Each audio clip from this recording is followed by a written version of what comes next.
Olá, senhores. Hoje, dentro do canal Vamos Consertar o Brasil, eu queria expressar a minha opinião a respeito de um item muito moderno que vem acontecendo essa semana na sociedade brasileira, que é a questão da democracia eleitoral. Recentemente, desde o início da semana, foram feitos vários manifestos a favor da democracia e principalmente a respeito ao voto eletrônico, que foi discutido e posto em xeque pelo nosso presidente da República. Foram discursos belíssimos nas universidades, na USP, teve manifesto de rua. Foi um reforço muito grande, realmente, a valorização da democracia. Embora eu, pessoalmente, não vejo que a nossa democracia no Brasil tem sido algo de, assim, sofrido o risco de ser abalada. Mas esses manifestos são muito importantes. Veja bem, foi dado ênfase a coisas interessantíssimas, importantíssimas, sobre a minha opinião, que é a diversidade dos candidatos, né? Porque a política não foi feita só para os políticos profissionais. Então, tem sido estimulado que mulheres, negros, índios, gays, também se preparem e se candidatem à política nacional em todas as instâncias, aí, federal, estadual, municipal. Isso é muito importante.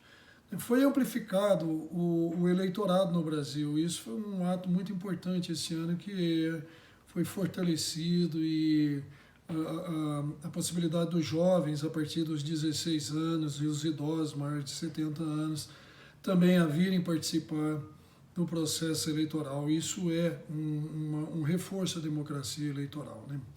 Mas soberania do próprio STF, que foi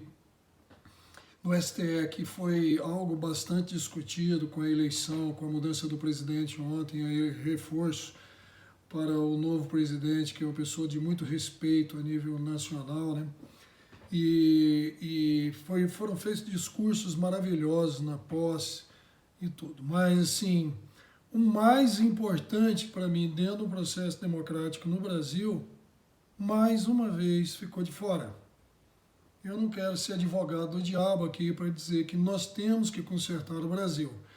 Mas eu acho que ficou de fora, por exemplo, a lei da ficha limpa. Porque é uma lei desde julho de 2010, criada, inclusive, acredite se quiser, pelo nosso ex-presidente Lula.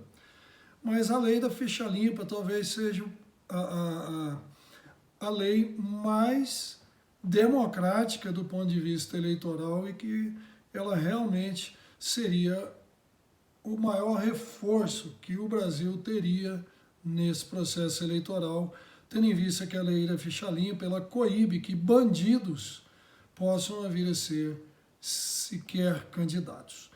Então, nesse discurso de hoje, eu deixo uma questão aqui nesses minutos do meu canal de comunicação. Será que nós realmente, em 2022, os nossos candidatos que estão aí registrados no TSE são ficha limpas? Será que a lei da ficha limpa coibiu e proibiu a candidatura deles? Porque nós sabemos que o bandido no Brasil, dentro do órgão público, dentro do órgão legislativo, ou mesmo um órgão do executivo, ele causa aquilo que é o maior câncer da sociedade brasileira de todos os tempos. Ele amplifica a corrupção dentro do Brasil em benefício próprio, e nós sabemos que a corrupção, o desvio de verba, é o maior câncer da sociedade brasileira. Sobra muito pouco para investir em obras, para investir em educação, investir em saúde, investir em ciência, tecnologia, investir em vacina, investir em tudo. A sociedade brasileira está à míngua. Nós temos aí mais de 40 milhões de brasileiros se discutindo, mais de 25% da população ativa brasileira abaixo da linha da pobreza, sem emprego por tudo, e nós sabemos que o Brasil é um país riquíssimo. Quem empobrece o Brasil é a corrupção no Brasil, são os políticos que roubam em grande quantidade, e esses políticos são bandidos, e se eles são bandidos, e existe uma lei da ficha limpa que deveria coibir a candidatura de bandidos e criminosos dentro do Congresso Nacional, dentro do Senado, dentro das prefeituras, dentro dos municípios, das câmaras legislativas. E eu deixo aqui na dúvida, porque eu acho que temos candidatos ficha suja até para presidente da República. Eu não vou discutir nomes aqui, porque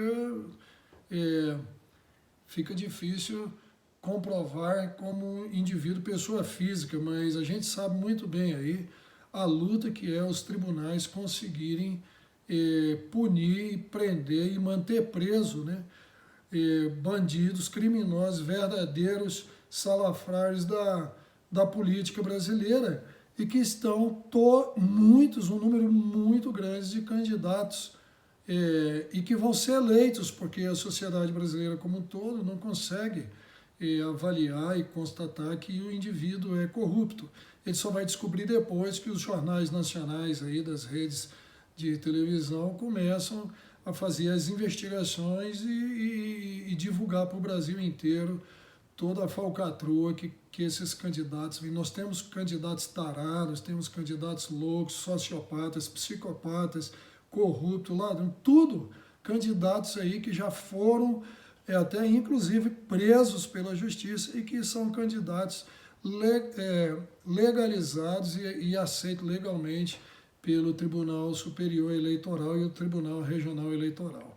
Então eu acho que se nós queríamos louvar e fortalecer a democracia eleitoral no Brasil, a primeira coisa que deveria ser amplificada e discutida no Brasil é diga não à eleição, à permissão da candidatura e da eleição de um candidato corrupto, um candidato ficha suja. E eu não vi nesses discursos da UPS, desses intelectuais, ninguém falar em nome da proibição e da coibição do candidato ficha suja, que já tem histórico de corrupção. É igual no Brasil hoje que a gente vê nessas juntas de custódia, bandidos que são criminosos sequenciais e seriados, porque são isentados pela própria justiça na junta de custódia como um bandido casual, um bandido coloquial, um bandido culposo. Sendo que, na realidade, nós sabemos muito bem que todos os crimes bárbaros no Brasil e a corrupção bárbara são feitos por corruptos recorrentes, por bandidos recorrentes. Não são por bandidos marinheiros de primeira viagem. Então, nós temos uma lista grande e grossa de candidatos corruptos, sabidamente já divulgados pela mídia, foram até julgados por tribunais, foram por isso, mas estão livres e soltos para serem candidatos novamente e não foram coibidos pelo Superior Tribunal Eleitoral ou pelo TRE regional. Então, eu acho que democratizar o processo eleitoral é coibir a corrupção no Brasil, já coibindo o mal pela raiz, não permitir que um corrupto já consagrado seja reeleito, seja candidato e reeleito pela sociedade brasileira. Então, eu fico preocupado quando eu vejo todo esse discurso maravilhoso na televisão, nos tribunais e nos superiores tribunais, e ninguém fala nada, nem mesmo nas universidades. Eu vi os discursos de intelectuais, eu não vi ninguém discutindo que no Brasil os bandidos ainda continuam disponíveis para ocupar cargos de alta importância, que desviam, que podem vir a desviar verbas de grande volume, e isso causar um prejuízo imenso à sociedade brasileira como um todo, mas é politicamente incorreto coibir, porque no Brasil tem aquilo que eu venho falando, é proibido proibir. Infelizmente, o brasileiro criou uma cultura de que é proibido proibir. Tudo é permissível, tudo é possível, inclusive até candidatos corruptos a se candidatarem a cargos federais, estaduais, municipais, seja ele legislativo ou no executivo. Eu acho que isso nós temos que refletir, porque enquanto a gente não conseguir coibir esse tipo de coisa, nós vamos continuar sendo um país pobre e um país dos reclamões.